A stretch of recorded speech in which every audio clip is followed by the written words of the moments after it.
পরে ওমর রাদিয়াল্লাহু তাআলা বলতেছেন যেটা বেশি হারাম, আল্লাহ রাসূল বলছে তার অল্প হারাম। জর্দা বেশি খেলে যদি হারাম হয় তাহলে অল্প খাওয়া হারাম।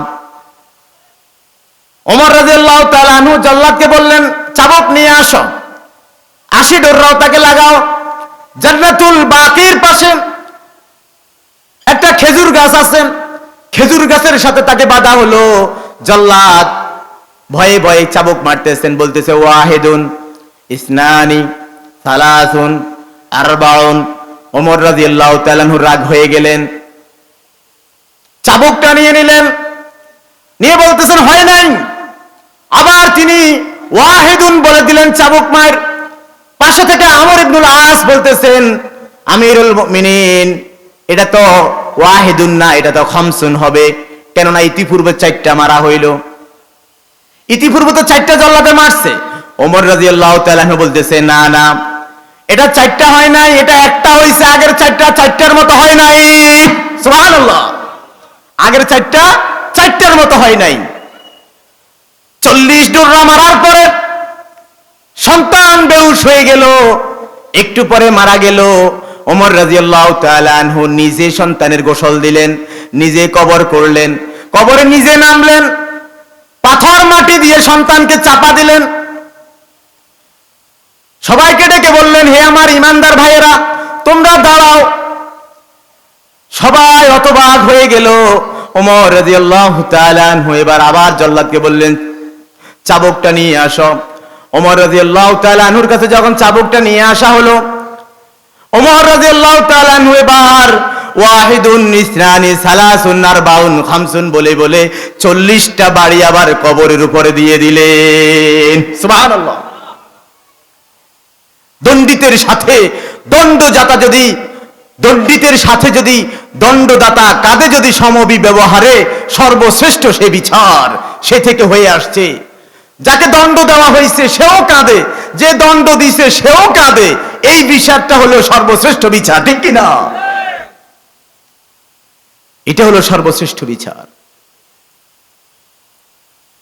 প্রিয় হাজিরিন, ওমর রাদিয়াল্লাহু তাআলা এবার বলতে লাগলেন, ও আমার ভাইয়েরা, কাল কিয়ামতের ময়দানে অর্ধ পৃথিবীর শাসক হিসেবে আমি চাই না কেউ যদি আমাকে বলে যে ওমর নিজের সন্তানের বিচারটা স্বজন প্রীতি দিয়ে করছে, নিজের সন্তানের বিচারটা ঠিকভাবে করে নাই, নিজের সন্তানের বিচারটা ঠিকভাবে করে নাই, কাল কিয়ামতের ময়দানে আমি ওমর এই অপবাদ সহ্য করতে পারবো না।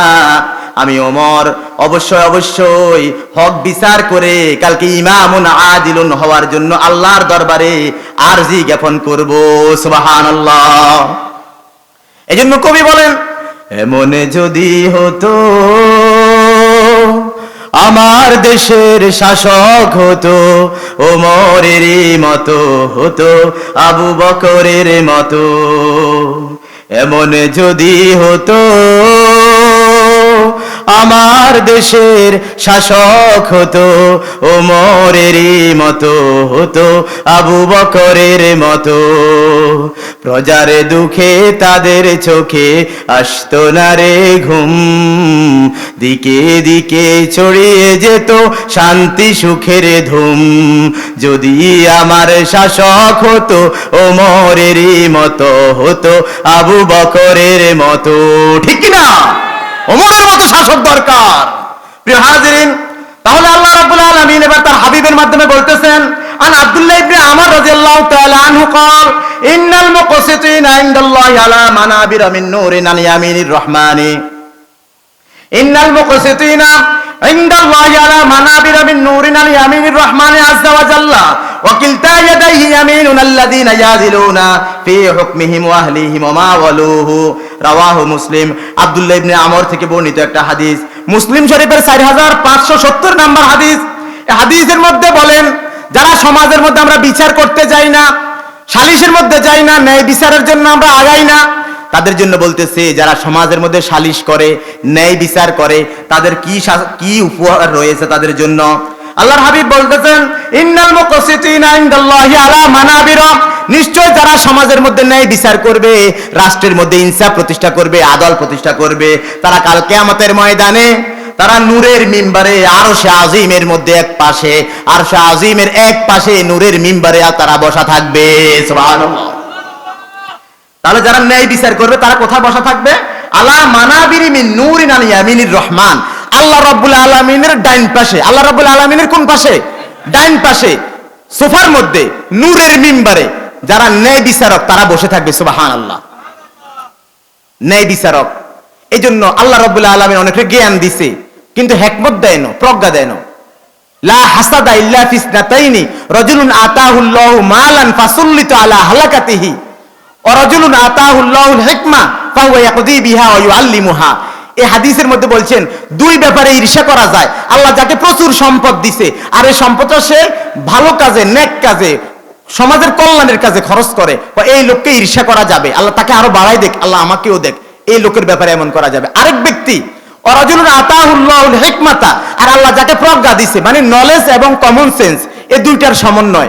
আপনার জ্ঞান আছে কিন্তু আপনি একখানে বিচারে গেলে বিচার ভাঙতে পারেন না, আপনি একটা হক কথা বলতে পারেন না, কিন্তু জ্ঞান আছে প্রচুর, সব ইতিহাস বলে দিতে পারে, কিন্তু দুই ভাই বেজাল লাগছে, এখানে কিভাবে সমাধানটা করতে পারবে এই জ্ঞানটা আল্লাহ আপনাকে দেয় নাই। এই জ্ঞানটা আল্লাহ যদি আপনাকে দিয়ে থাকে তাহলে ন্যায় বিচার করা আপনার জন্য ওয়াজিব। এখানে যাই সমস্যার সমাধান করা আপনার জন্য কি ওয়াজিব। এই জন্য দুই ব্যক্তিকে আল্লাহ রাসূল সাল্লাল্লাহু আলাইহি ওয়াসাল্লাম বলছেন ঈর্ষা করা যাবে। আল্লাহ রাব্বুল আলামিন যাকে হিকমত দান করেছেন ফাহুয়া ইয়াকদি বিহা ওয়া ইউআল্লিমুহা, অতঃপর সে এই ন্যায় বিচার সে তার জ্ঞান দিয়ে, প্রজ্ঞা দিয়ে সে কি করে বিচার করতে পারে এবং মানুষের মাঝে সেটা কি করে জ্ঞানটাকে ছড়াইয়া দেয়। এই ব্যক্তির ব্যাপারে কি করা যাবে? ঈর্ষা করা যাবে। তাহলে ন্যায় বিচারক আল্লাহ রাব্বুল আলামিনের ডাইন পাশে নূরের মিম্বরে বসা থাকবে। এরপরে বলছেন ওয়াকিলতা ইয়াদাইহি ইয়ামিনুন, আল্লাহ রাব্বুল আলামিনের দুই হাত ডান হাত। যেহেতু ন্যায় বিচারক, আহকামুল হাকিমিন, ন্যায় বিচার করা, সঠিক বিচার করা, এটা কার দায়িত্ব? আল্লাহর দায়িত্ব। যেহেতু মানুষ আল্লাহর প্রতিনিধি আর দুনিয়াতে সে ন্যায় বিচারের কাজ করে, বিচারকের কাজ করে, আল্লাহর একটা সিফাত, আল্লাহর একটা গুণ, আর সেও ন্যায় বিচার করে। এই জন্য যারা ন্যায় বিচার করে তাদেরও দুই হাতই ডাইন হাত। সুবহানাল্লাহ। যারা ন্যায় বিচার করে তাদের দুই হাত কি ডাইন হাত, কারণ বাম হাতের কাজ খারাপ কাজ করা, খারাপ দিকে আগাই যাওয়া। যেহেতু ন্যায় বিচারকের দুই হাত ডাইন হাত, তার মানে ন্যায় বিচারক কখনো খারাপ কাজ করে না, সে সবসময় ন্যায় বিচার করে, ভালো কাজই করে। ন্যায় বিচারক খারাপ কাজ করতে পারে না, ন্যায় বিচারক খারাপ কাজ করতে পারে না। প্রিয় হাজিরিন, এরপরে বলছে ন্যায় বিচারক কারা? আল্লাযীনা ইয়াদিলুনা ফি হুকমিহিম, যারা তাদের কর্মস্থলের মধ্যে ন্যায় বিচার করে, যে দায়িত্বে আছে সে সেটাতে ন্যায় বিচার করে, যে ন্যায় বিচার করে। এরপরে বলছে ওয়াহলিহিম, এবং পরিবারের প্রতি ন্যায় বিচার করেন, ওমা ওয়ালু, এবং তাকে যে দায়িত্ব দেওয়া হয়েছে সে দায়িত্বের ব্যাপারে ন্যায় বিচার করে। বা এরকম ব্যক্তিকে কাল কিয়ামতের ময়দানে আল্লাহ রাব্বুল আলামিন তার ডান পাশে নূরের মিম্বরের মধ্যে বসাইয়া রাখবেন। সুবহানাল্লাহ। প্রিয় হাজিরিন, আন আবি হুরায়রা রাদিয়াল্লাহু তাআলা আনহু قال মান তালাবা কাদাল মুসলিমিনা হাত্তা ইয়ানালাহু থুম্মা গালাবা আদলুহু জাওরাহু ফালাহুল জান্নাহ ওয়া মান গালাবা জাওরুহু আদলুহু ফালাহুন নার। যে ব্যক্তি কোন একখান থেকে সে ন্যায় বিচারটা চেয়ে নিল, সে ক্ষমতাটা চেয়ে নিল, ক্ষমতা চেয়ে নেওয়ার পরে সে ক্ষমতা অনুযায়ী ন্যায় বিচার করতে পারছে, অর্থাৎ সে জুলুম করে নাই, আল্লাহ রাব্বুল আলামিন এরকম ব্যক্তিকে আল্লাহ রাব্বুল আলামিন কাল কিয়ামতের ময়দানে জান্নাত দান করবেন। সুবহানাল্লাহ। ন্যায় বিচারক অনেক সময় দেখা যায় 5 জন বসে রয়েছে, সব গুন্ডা, সব ভালো না।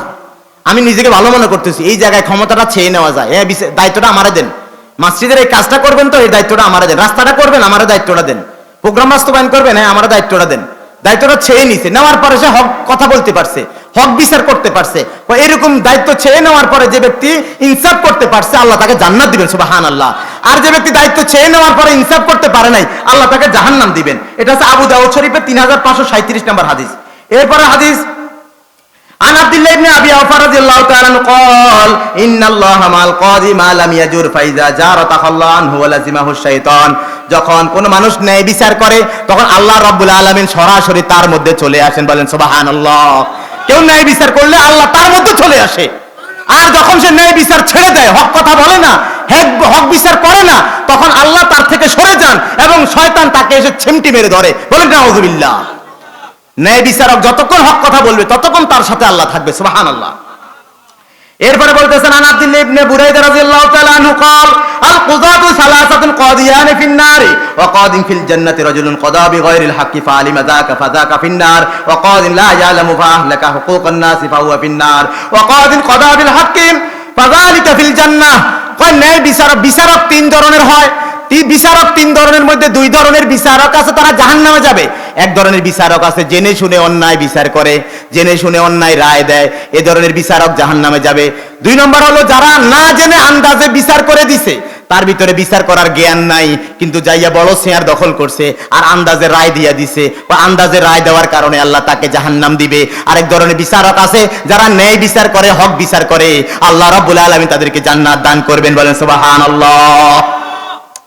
এরপরে আন ইয়াদ ইবনে হিমারিল মুজাশিরি রাদিয়াল্লাহু তাআলা আনহু قال আহলুল জান্নাতি সালাসাতুন, তিন ধরনের লোক আছে তারা জান্নাতে যাবে। বলেন কয় ধরনের লোক জান্নাতে যাবে? তিন ধরনের লোক জান্নাতে যাবে। যু সুলতানিন মুকসিতুন, যারা ন্যায় বিচারক, যারা হক বিচার করবে সমাজের মধ্যে, রাষ্ট্রের মধ্যে, পরিবারের মধ্যে, ব্যক্তির মধ্যে যারা ন্যায় বিচার করবে, আল্লাহ রাব্বুল আলামিন তাদেরকে জান্নাত দান করবেন। মুতাসাদ্দিকুন মুওয়াফাকুন, এবং তার যে সম্পদ সে আল্লাহর পক্ষ থেকে পাইছে সেটা সে যথার্থভাবে খরচ করবে। ওয়া রাজুলুন রহিমুন রফিকুল কলবি লিকুল্লি যি কুরবা ওয়া মুসলিমিন, এবং মুসলমানদের জন্য এবং প্রতিবেশীর জন্য, নিজের পরিবারের জন্য যার হৃদয়টা খুবই নরম, কোমল হৃদয়ের অধিকারী যে ব্যক্তি, আল্লাহ রাব্বুল আলামিন কাল কিয়ামতের ময়দানে তাকে জান্নাত দান করবেন।